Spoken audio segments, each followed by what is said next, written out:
Vamos à nossa aula de noção de atuária, aula número 5. Tema da nossa aula: seguros, seu histórico hoje. O objetivo da nossa aula de hoje, um pouco da história do seguro, do contexto historial para conhecimento do nosso corpo docente.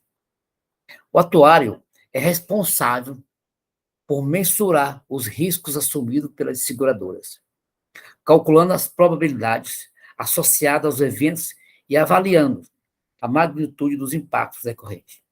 Entretanto, no universo que envolve a gestão de risco, o trabalho desse profissional não fica restrito tão somente às companhias seguradoras. Vou falar um pouco agora do seguro, do histórico do seguro no mundo. As origens do seguro e a busca pela preservação da própria vida contra os riscos iminentes pode se confundir ao longo dos séculos.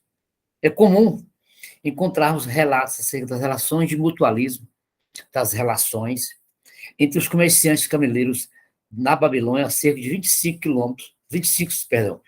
séculos antes de Cristo.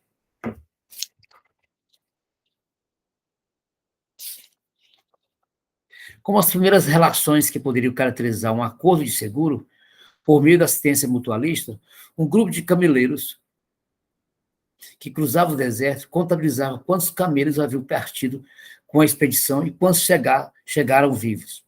Então, os integrantes dos grupos dividiam entre si as perdas sofridas, comprando novos camelos para aqueles que haviam perdido o seu durante a viagem. Outros relatos recorrentes quanto à história do Segundo Mundo são as referências ao Código de Hammurabi e às Leis de Rhodes, documentos importantes da história da humanidade que demonstram que a história do seguro vem acompanhando o desenvolvimento do convívio social humano desde os tempos remotos.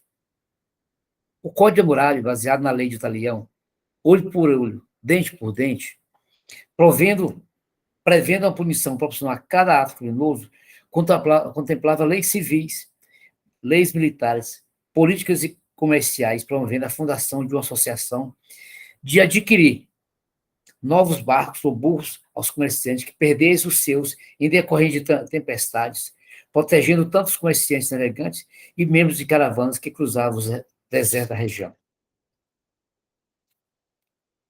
Também Lei de Rhodes, editada 200 anos antes da fundação de Roma, no século VII a.C.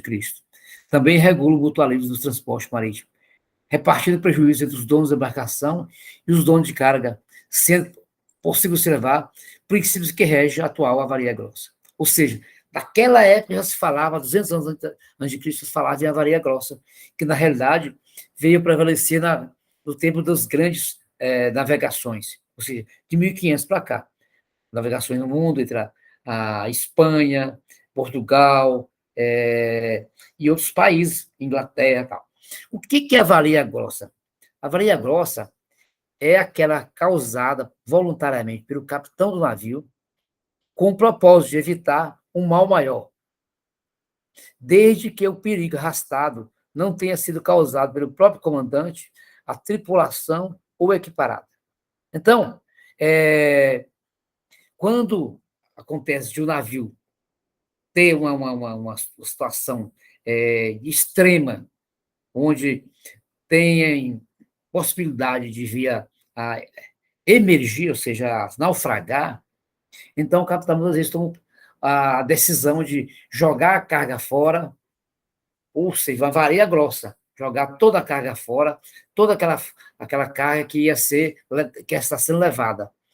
E, nesse caso, são suportadas por todos proporcionalmente entre os proprietários e o dono do navio. E os donos do navio nos casos de cargas. Então, essa é a avaria grossa. Mas o que é a avaria simples ou particular? É aquela corrida somente no navio ou na carga durante o tempo de risco. Afeta somente ao dono da mercadoria e, por estes, são suportados. Então, essa é a situação. Nós temos dois tipos de avaria: avaria grossa e avaria simples ou particular. Então, essa é. Então, naquele tempo já se falava em avaria grossa, ou seja, muitos anos depois que foi realmente utilizado no mundo. o instinto natural de sobrevivência, porém, é muito mais antigo que qualquer relato ou registro histórico. Sinais de preocupação do homem em se regular são encontrados desde a pré-história, como os primeiros hominídeos eram nômades, os perigos eram constantes. Assim, o perigo, a insegurança, a incerteza e o medo já se faziam presente na vida do homem. O homem primitivo tinha que proteger não só os predadores e pragas, mas também os terremotos, os incêndios, raios e chuvas, que pode ser considerado como forma central do autosseguro. A evolução natural foi a busca pelo convívio em grupo ou com a morada fixa, o que oportunizou não só a divisão de tarefas, mas também o mutualismo, que, de certa forma, é capaz de substituir o autosseguro, pois as perdas nesses contextos não são mais individuais, mas de todo o grupo. Então, foi uma forma que conseguiram pensar em se proteger, juntando as pessoas, onde surgiram as primeiras vilas, não vamos nem falar em cidade, primeiras vilas, primeiros agrupamentos de pessoas. O mutualismo foi a base das regras de divisão das penas previstas no Código Agrário. E nas leis de Rhodes, que também nas colegias tenorium, sociedades funerárias, fundadas durante o Império Romano. Os romanos organizavam serviços funerários e de beneficência semelhados, atualmente, se chama isso de os Montepios. Os membros desse colégio contribuíram antecipadamente para a criação de um fundo que cobria as despesas de enterro, que era também o colégio militar, destinado a conceder pensões aos membros que se encontraram em situação de incapacidade provocada por feridas sofridas em combate, ou otorgar pensões de reforma que atingisse o limite de sua idade militar. Ou seja, o colégio militar, a colégio militar. Então, essa também era uma situação que pensava assim, em solucionar também.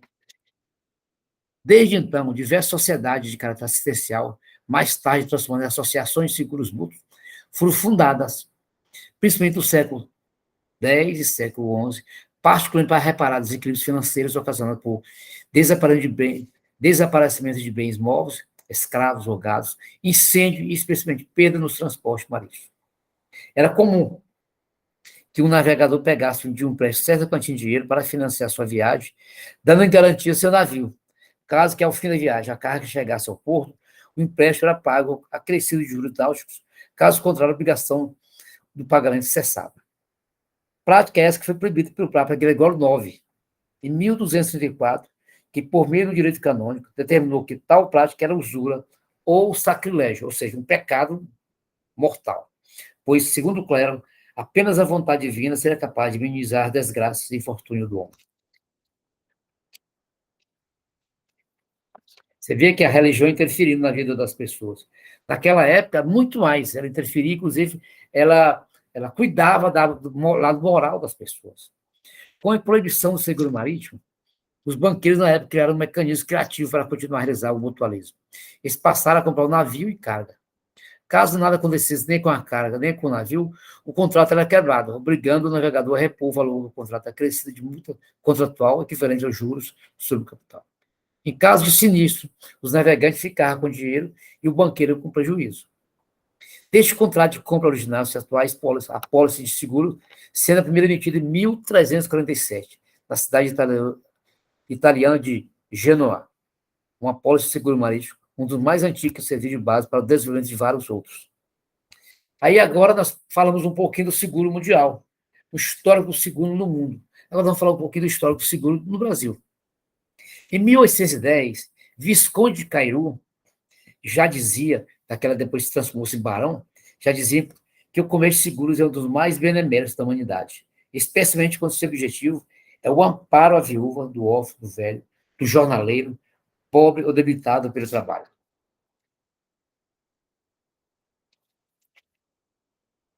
Apenas 2 anos antes da fala de Cairu, o Brasil começaria a ser levado a sério como a vinda da corte portuguesa, elevando então o Brasil, a colônia, à condição de Reino Unido, de Portugal e Algarve. Por que aconteceu isso? Porque Dom João VI saiu correndo de Portugal para não ser massacrado pela Espanha. Então, a melhor forma que ele achou foi inventar esse formato de falar que veio ajudar o Brasil, na realidade, ele veio corrido, a corte portuguesa veio toda corrida, porque a Espanha estava para invadir Portugal. E ele, para não correu risco de morte, veio para cá. Então, aí que foi criado o reino, levou a condição do Brasil de colônia para Reino Unido do Brasil, Algarves e Portugal. Época que marca o início do desenvolvimento brasileiro, pois até então não se podia instalar indústrias nas terras coloniais. Todos os produtos manufaturados eram importados pela metrópole, ou seja, de Portugal. A chegada da família real em Brasil, em 1808, e a consequente abertura econômica que isso provocou, com a liberação dos portos das nações amigas e as relações internacionais que foram estabelecidas, fez com que o seguro surgisse no país. Então, Visconde de Cairu, na realidade, estava falando de uma coisa em 1810, mas na realidade foi a vinda da família real que deu esse impulso, e aí, a partir de 1810, impulsionou-se o crescimento e o nascimento do seguro no Brasil.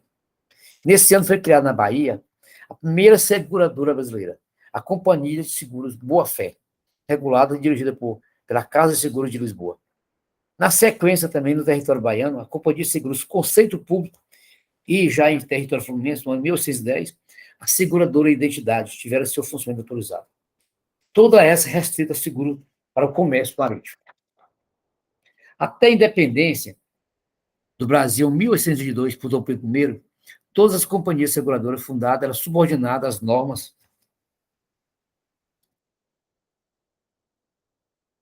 da Caixa de Seguros de Lisboa. Porém, mesmo com a independência, as regras de seguro ainda seguiam a legislação portuguesa, que era o sujeito das normas comerciais da Europa. A legislação interna continuou precária até 1850. Ou seja, com a criação do seguro em 1808, 1810, a legislação era da Casa de Seguros de Lisboa, o órgão oficial